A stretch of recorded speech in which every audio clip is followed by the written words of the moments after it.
Hi, nice to see you. Nice to see you, thank you. So, nice to see you everybody. We're entering the summer, and this parasha that we are reading this week is going to be Parashat Balak. The topic of the shiur is the students of Avraham Avinu as opposed to the students of Bilam Rasha. And I want to speak about this because it's very, very important. I want to explain a little bit about what happened. The Jewish people, they're in the desert already for a while, right? They're almost entering Israel. Before entering the state of the Israel, they have to fight. They have to make wars against some nations over there. So they fight against the kings of the Amori, which were two very, very strong kings. Sichon and Og was a giant. And now they made some other wars against the Amalek and others, and now they're coming to Moab. Balak is the king of Moab, and he is so frightened after he heard all the miracles that happened to the Jews. He's afraid. So he knows that physically, or making physical wars, he cannot win them. He must find another tactic. He must find another way. So he was himself a magician. He was himself a wizard, but he needed somebody stronger than him. So he calls Bilam. Bilam was a prophet. He was a wizard. He was a magician. He knew a lot of tricks, and he calls him and asks him to help him, to curse the Jewish people, because that's going to be the only way to win them. Bilam hears that and is delighted. Why not? And he tells him, I know exactly the moment, the split second when Hashem is angry. And when Hashem is angry, this is the only time I will be able to curse the Jewish people. So it says that Hashem, he knew that he wants to take this advantage and was not angry at the Jewish people all this time that Bilam was alive, so that he won't get that special moment. Okay, Bilam knows that he has to get He has to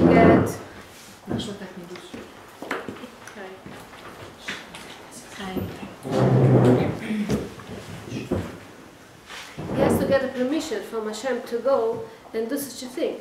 Hashem tells him, no, I do not allow you to go and curse the Jewish people. He tries again. So he cannot tell the messengers that came from Moab that he cannot go because Hashem doesn't allow. So he tells them, I need more important people than you. You send me simple people. I need very, very important officials, right, to come, and only if I'll get those officials, maybe then I'll be able to do this service. And then I also need a lot of money, because if I won't get money, you're going to lose this war. I'm going to prevent you do a whole big war. You're going to send soldiers. You're going to spend a lot of money. It's going to be so hard for you. It's better that I do this service, so you have to send me. You have to pay me for that. Balak says, no problem. He sends him more important people. He sends him a lot of money. Again, Hashem doesn't allow him to curse the Jewish people. So he says, maybe I'll go to a different location. Maybe I'll try this way. Maybe I'll try. So many times he tries. Hashem sees that he tries so many times to go and do this thing, even though Hashem does not want him to do. He tells him, you know something, you go. Because it says, you want to do this certain sin, you want to do certain thing, Hashem will let you do it eventually. But he tells him, you won't be able to sin, you won't be able to speak, you won't be able to curse the way you want. Just blessings are going to come out of you. So just to explain you what exactly happens, and then we're going to start learning.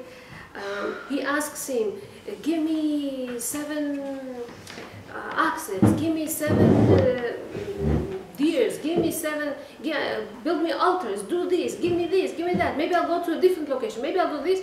Anyway, as much as he tries, he cannot do anything again.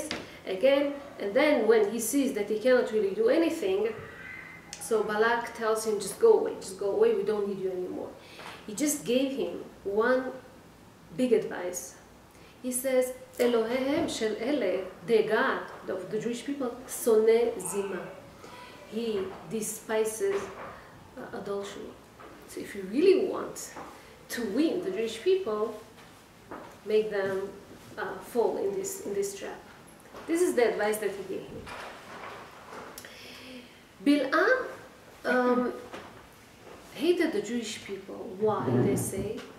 Because he was a big prophet. It says that in prophecy he was in a way even bigger than Moshe Rabbeinu.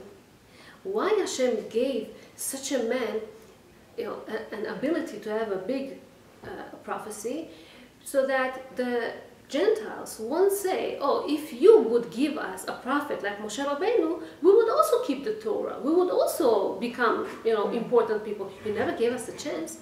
So Hashem did give them a chance, did give them this Bilam. He was a big prophet. It says that he even knew prophecy that Hashem didn't reveal to him yet. Moshe Rabbeinu didn't know prophecy that Hashem didn't, whatever Hashem didn't tell him, he didn't know. So he was really greater than Moshe in this way. And he thought that as the great he is, he will be the one that will be chosen to lead the Jewish people out of Egypt instead of Moshe, and to give them the Torah. Once Hashem did not choose him because of his bad qualities, which we'll explain soon, he got angry, he got upset, he got jealous, and this is when he tried to do anything he could to curse or to do negative to these people. So because of jealousy, he started all these problems. Okay, so I want to explain you when somebody is really stubborn about something, when it can lead him to.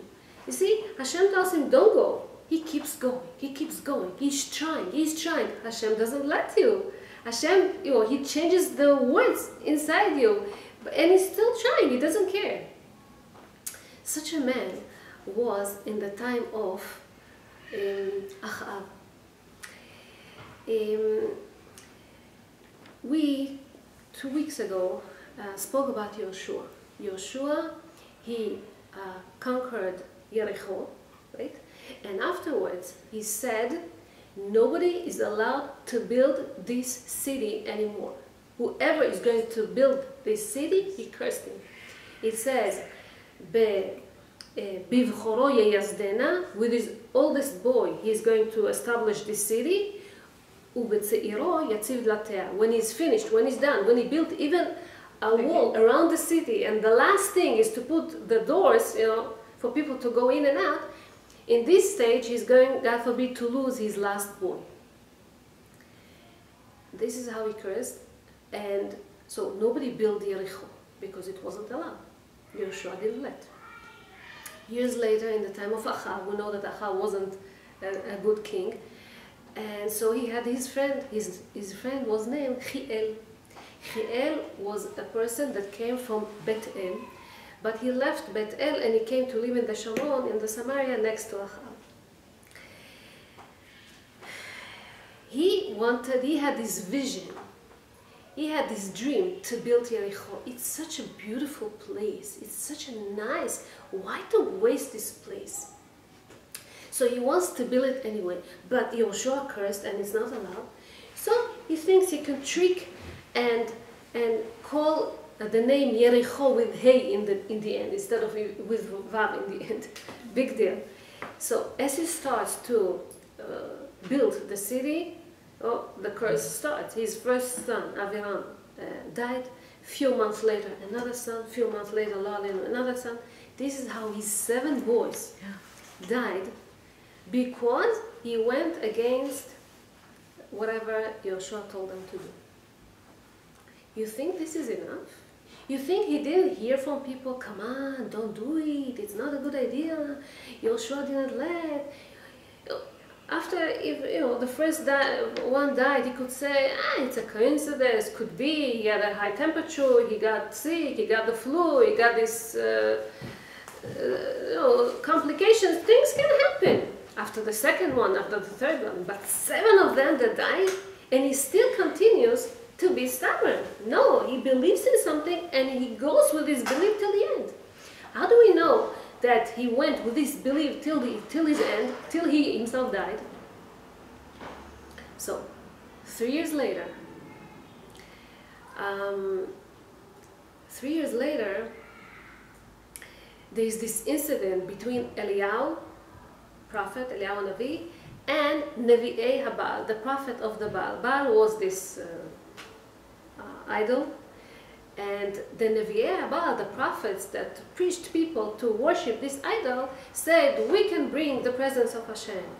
So all day long, they're working on Mount Carmel to build this altar, and they pray that their God would bring fire from heaven and accept this korban, this sacrifice. They pray the whole day, nothing happens. And then Eliyahu comes. Eliyahu comes, he says, Hashem, I need you, right now, שיהיה קידוש Hashem, we shouldn't fail. Boom, fire comes and burns all this sacrifice. Everybody says, Hashem hu Elokim, Hashem is the God, Hashem is the God. Right, a very, very big thing of Kiddush Hashem over there. So, at that moment, one group of people went to take care of this Nevi'ei HaBaal, to punish them, to put them in a trial, to take care of them.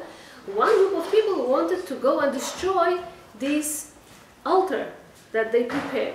As they go and try to look what's there in the altar, they see underneath a whole big opening. Right? And what's in this opening? They see a dead body over there. They open, they take him out. Who did they see? They see a man lying down over there. One hand is holding a shovel full of coals, meaning he wanted himself to, if fire won't come from heaven, he's going to lit the altar, the fire from beneath, so nobody would realize. And his other hand was holding his leg, where they saw that there was a big bite of a snake. And this bite of the snake was very deadly, and he killed him on the spot. This is how we see that this Chiel Bet Ha'eli went with his false till the end and even died with this. Believed in something, was stubborn in something. People told him, hey, be careful, don't go, don't do, and he didn't care, and he went all the way. This is Bilam HaRasha, exactly the same. Go because he's so stubborn, goes with this till the end, he doesn't care. We'll see what happened to him. Okay, it says in Pirkei Avot, כל מי שיש בידו 3 דברים הללו, whoever has these 3 qualities, he is from the students of Avraham Avinu. And whoever has some other qualities, he's the students of Bilam HaRasha. What is these 3 qualities of Avraham Avinu? עין טובה, רוח נמוכה, ונפש שפלה. Soon I'll explain them. What are the qualities of Bilam HaRasha? עין רעה, רוח גבוהה, ונפש רחבה. Okay? And then it continues, it says, the students of Avraham Avinu, they enjoy in Olam Hazeh, in this world, and they inherit Olam Haba. Students of Bilam HaRasha, they don't enjoy in this world, and they go to hell. How? We know that it's not exactly like that. So what exactly is the meaning in Pirkei Avot? Let's go and try to explain what is Ain Tova. Ain Tova is somebody that is happy, truly happy with his friend. When his friend has something, he's happy for him. He's happy with him. This is Ain Tova. Even though, let's say he lacks this item, he doesn't have, I don't know, this big house like his friend has, but the fact that his friend was able to buy this house, he's happy for him, okay? And he wishes him all the best. This is Ayin Tova. Also in spirituality, let's say you want to get to a certain level and you were not able to, but your friend was able to. Let's say she finished high school in a very, very high degree. She was able to get a good job. She was able to, I don't know, and you're happy for her, even though you don't have it yet. This is called Ayin Tova. So this person that has Ayin Tova, well, he's always a giver. What does he give? He gives his heart. He gives his mind. He gives his will. Right? He gives a smile to another. And Chazal Omrim that this is even more valuable when somebody gives a smile to somebody else than to give him a coin, to give him some money. Because Hanoten pruta le'ani mitbarech, he is blessed with 6 brachot. But whoever appeases him, whoever talks to him and encourages him and tells him tomorrow will be better, don't worry, and smiles to him, gives him some attention, he is blessed with 11 brachot, says in the Gemara. So also it says, Tova malbin shinayim, whoever smiles and you see the white teeth, Tova malbin shinayim lechavaro mimashkeu chalav. If you give him some milk, in a way, it also whitens teeth. But very important to pay attention to the other. And this is how Avraham Avinu conducted himself all the time. He got something, he never kept it to himself, always shared it with anybody else. He got a nice tent. Who he didn't invite to his tent? He ran after people, just come. He knew spirituality, he knew things in Torah, he knew laws. He started to teach them. He wanted them to know also. Didn't keep it to himself. This is the beauty of Avraham Avinu. Never took anything to himself. Always tried to give it to others. It says, listen to this. Chazal Masechet Sotah says that Tamar, you remember Tamar? Mm-hmm. It says about her, Batesher befetach einayim. Where exactly did she see it? She sat, Omer Rabbi Alexandri, she sat next to the opening of the tent of Avraham Avinu. Why? Makom shekol ha'einayim tzofot lir'oto. Everybody tries to watch him, to have a view of him, to observe him, to look at him. Why people want to see Avraham Avinu? Because everybody, he was so kind to everybody, they wanted to be in his presence. A kind person, people want to be next to him. And his tent was like the center of everything. So she went and sat over there. Again, people want him. You know, he was very, very important. This was Avraham Avinu. I read a story in the book of Rav Hanoch Teller. And he tells there about Dr. Sternfeld. Dr. Sternfeld was a very brilliant doctor. He was a specialist, and he had fame. He was known everywhere. You know how good he was, his devotion to his patients, the way he cared for them, the way he paid attention to each one of them. Everybody knew that he was a very, very special doctor. And he used to have a lot of patients. One of the patients that regularly came to him was this lady, this woman by the name Mrs. Pearlstein. Mrs. Pearlstein would come to him very, very often to look for all kinds of remedies for her imaginary sicknesses and illness and pains and problems. And he didn't, God forbid, make fun of her. He listened to her. He gave her all kinds of fancy names of all kind of medical terms, made her feel so important, and she didn't come for nothing, that it would calm her down for a few days until next time she would come to him again for another consultant, for another problem. She would take his time, and he would sit with her patiently. One day, she was sitting in this waiting room, and Mr. Yacobi was there. Mr. Yacobi was there early in the morning. He gave some blood tests and stuff, and in the evening he came back to get his results. As he comes in, again he sees Mrs. Pearlstein again over there. And he's like, I saw you in the morning, why are you here again? She's like, why are you asking? He felt that she takes advantage of him, of the doctor. The doctor has such a precious time, and she comes and she wastes his time, and she asks him silly questions, and she just takes advantage, and it bothered him. And he's like, weren't you here in the morning? Why are you here again? She's looking at him like, why do you care, and what is it your business? You're not, nothing over here. But she told him, I have a meeting with him. A meeting with him? He knew that he was the last patient over there. He knew that nobody was after him. The doctor already packs his things and he's about to leave.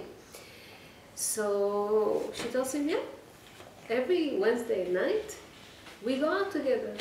He's like, what? So then he sees the doctor comes out of his office and looks at her and grins to her and asks her how she is. And she's like, are you ready? And he's like, yes.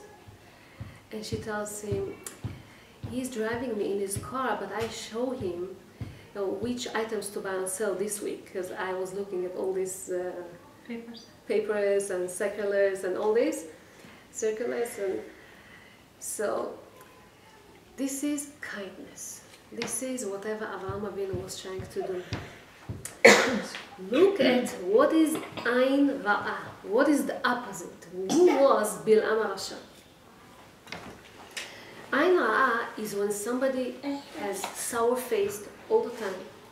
Is not happy with the success or with the luck of a friend or a neighbor or a co-worker or a family member or a neighbor or whoever you want. And is a very selfish person, wants everything just to himself. Others shouldn't enjoy. And he cannot bear the fact that others have also valuables, things, especially things that he doesn't have. Okay? He cannot stand. This is envy. Also in spirituality, if he didn't get to a certain level and others do, he's upset. He's angry. It's not like, I want to be the same. He's just upset. He cannot stand this person. He starts to have all kind of feelings of hatred in himself. Cannot stand it. This was Bilam. Bilam could bring victory to the Moavim. Simple. How? Instead of cursing the Jewish people, he could have blessed him with so much success. So obviously, they would win the Jewish people, and he doesn't need to go and curse them. But no, he didn't take this. He didn't take this thing. He didn't want to bless. He wanted to be negative. He wanted to curse. This is what he chose to do.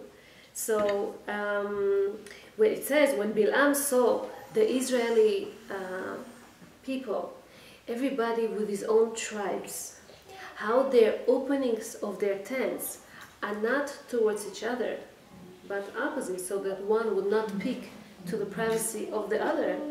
It says, Rashi says, this is when he wanted to input Ain Hara into them.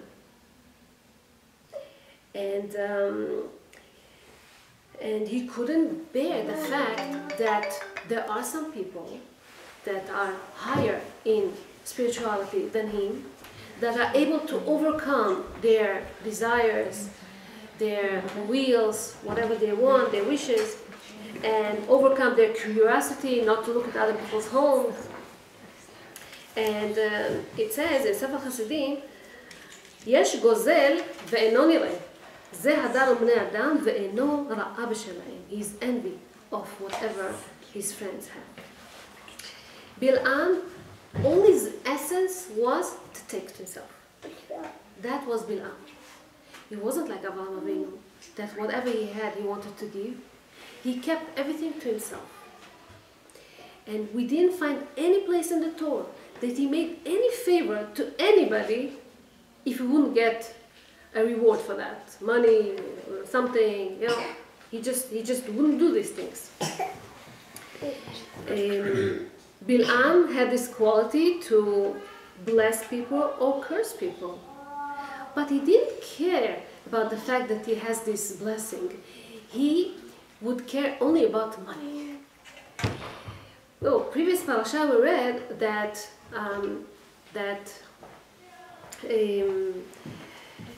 Sichon gave him money to curse Moab, so he cursed Moab. Now Moab gives him money to curse Zeh, so he curses. Whoever gives him money, he's not anybody's friend, but he's friends of money. This was Bilam. In the book of one of the books of Chai Valder, I read a story about two sisters. So the head of this nursing home, in the center of Israel, he is telling this story. One day just pops out to his nursing home an old lady. She was 91 years old at that time. Let's say her name was Daniela. And she asks, like if it's a hotel, can she come and take a room? And all her attitude, or her conduct, or way was, you know, boasting around. I demand, I want, I take. This is how she was. From some reason he couldn't say no. And he allowed her to go in. He let her go in. She found the most comfortable room from some reason. And she started to control over the people. People start to complain already that she's too strong. And so for the first 2 months she paid ahead. The third month already she couldn't pay. So he comes to her and he tells her, you cannot stay here if you're not going to arrange your payments. She told him, you know something, I have a property in Herzliya, a very, very expensive place, and we can arrange something. So he calls, he finds to know this property is registered on her son's name, not her name even. So, and he asks her son, can we do something about this? Your mother is here. He's objecting 100%. You're not touching this property. This is mine and I won't give her anything.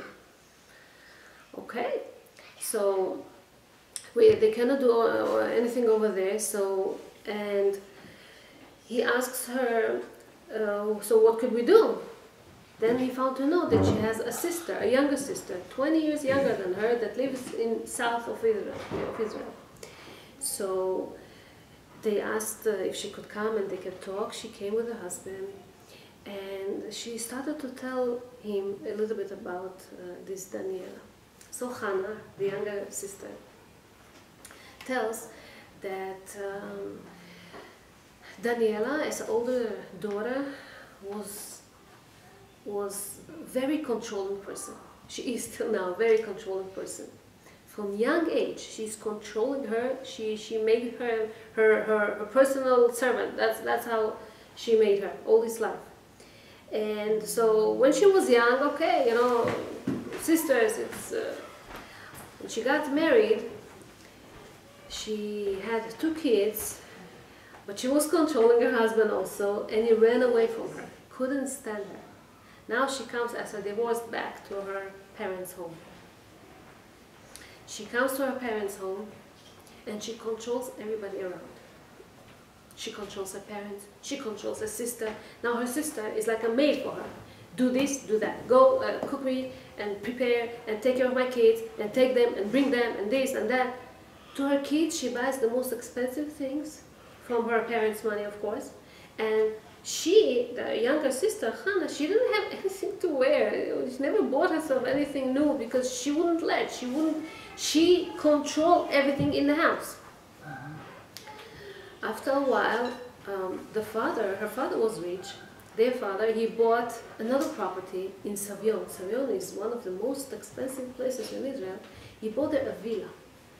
And she, in a very cunning way, comes to him and tells him, I want you to write this property on behalf of my name and my son, not only me, and my son, because of taxes. You don't want to pay all these taxes. So he registered this house, this villa, on her name and her son's name. Now she has it also. And so basically, years pass by, and that's exactly how it continues. One day, now the younger daughter, Hannah, she gets engaged, she wants to get married, but the older daughter, Daniela, doesn't give her anything, not a penny for her wedding, and everything, she gets married almost with nothing. They go and rent a place in south of Israel, a very, very faraway place that doesn't cost so much, so that's the only thing she could afford herself, and she lived over there. From that time that she left the house, she didn't let her parents to be in contact with her at all. Disconnected. Controlled her parents, didn't let them move. She would come, the younger one, from time to time to the family, to the parents, visit them, buy them things, buy her mother clothing or something. Her mother would never wear it because the older daughter decided she doesn't need clothing, it's not for her, she doesn't need anything. And she felt so bad, but she couldn't do anything. One day her father meets her and he tells her, you know, I feel so sorry for you.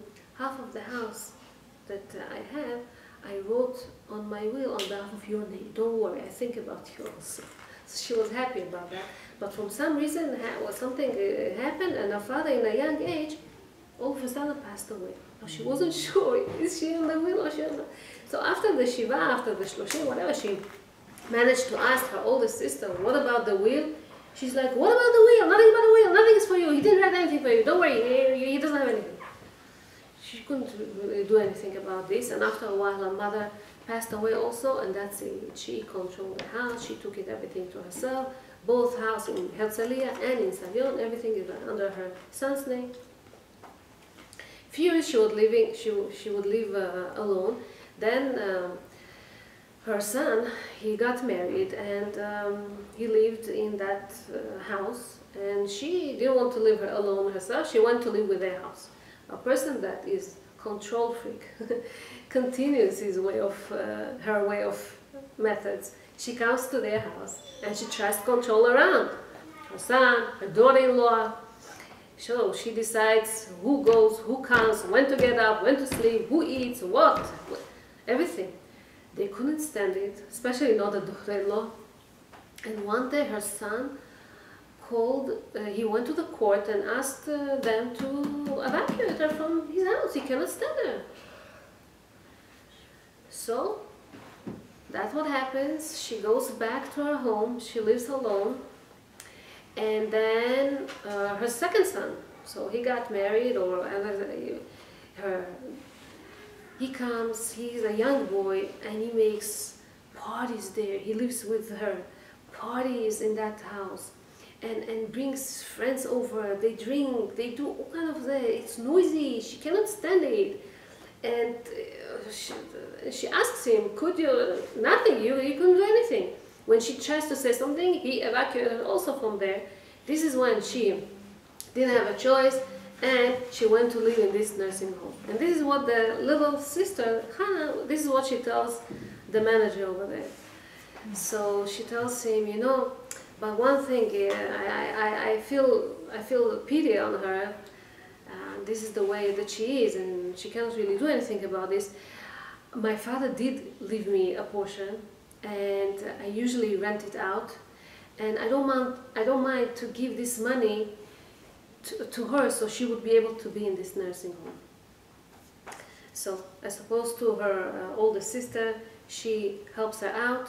Another 2 years she lived in that nursing home until she passed away.